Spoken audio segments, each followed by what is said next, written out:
La panne d'électricité. Il est 21 heures quand toute la rue plonge dans le noir. Plus de lumière, plus de télévision, même le petit voyant vert de la box internet disparaît. Lucas reste figé au milieu de son salon avec son téléphone à la main. Non, non, non, non, non. Il appuie sur l'interrupteur une deuxième fois, puis une troisième. Rien. Dehors, le vent secoue les arbres comme s'ils allaient s'envoler. La pluie tape contre les fenêtres et un éclair illumine brièvement son appartement avant de tout replonger dans l'obscurité. Lucas ouvre son frigo. Il regarde ce qu'il y a dedans. Une pizza surgelée, des pâtes fraîches et un sachet de nuggets. Tout est à cuire. Oh, mais je vais mourir de faim. Il tente d'appeler quelqu'un. Aucun réseau. Lucas s'assoit sur son canapé avec la lampe torche de son téléphone allumée sous le menton. Il entend le tonnerre gronder au loin. Puis un autre bruit. Un énorme claque dehors, comme quelque chose qui tombe. Lucas sursaute immédiatement. Oh putain, c'était quoi ça? Il enfile un sweat, hésite 2 secondes, puis sort frapper à la porte de son voisin, Jean. La porte s'ouvre brusquement.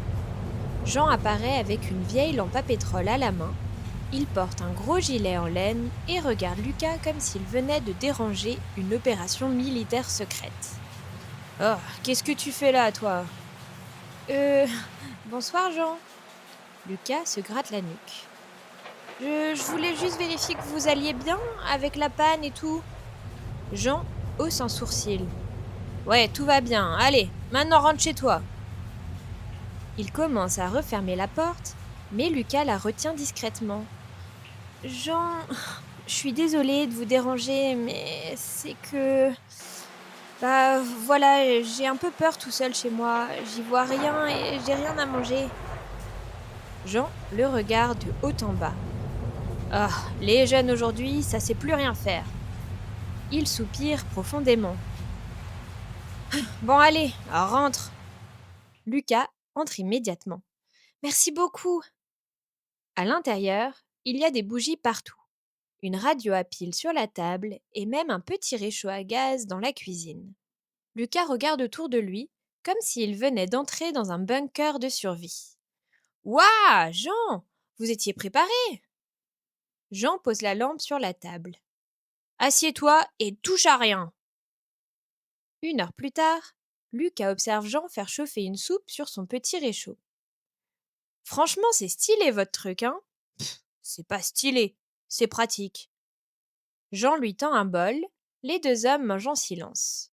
À la fin du repas, le ventre de Jean gargouille encore légèrement. Lucas relève la tête. Vous avez encore faim, Jean? J'ai des mars si vous voulez. Jean fronce immédiatement les sourcils. Qu'est-ce que c'est que cette cochonnerie-là? Goûtez, vous allez voir, c'est un délice. Jean accepte en ronchonnant. Il prend un petit morceau. Ouais, c'est trop sucré. Mais il termine la barre entière en moins d'1 minute. Puis, il tend discrètement la main. T'en as d'autres? Lucas éclate de rire. Soudain, Jean fronce les sourcils. Mince, la radio n'a plus de pile. Lucas lève son téléphone. Attendez, j'ai encore de la batterie, moi, et j'ai téléchargé plein de musique dessus. Jean soupire déjà.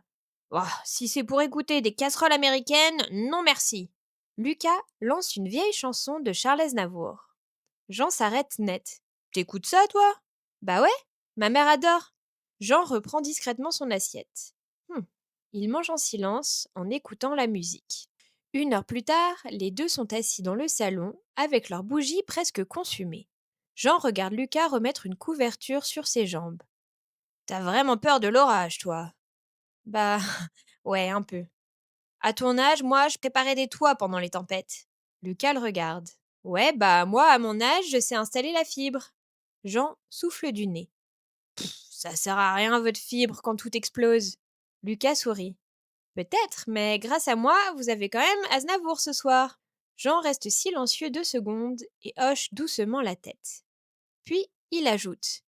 Et arrête de me vous voyer, ça me donne l'impression d'avoir 100 ans. Lucas sourit légèrement. Ok, si tu veux. Puis soudain, un énorme clic résonne dans tout l'immeuble.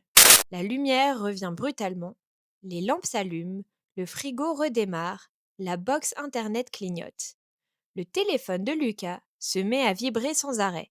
Messages, notifications, réseau revenu. Jean grimace. Ah, voilà le retour du cirque. Lucas regarde son écran, puis le pose face contre table. Jean hoche la tête, satisfait. Puis il pointe le téléphone du doigt. Par contre, demain, tu me montreras comment télécharger Charles Aznavour? Lucas sourit. Ça marche.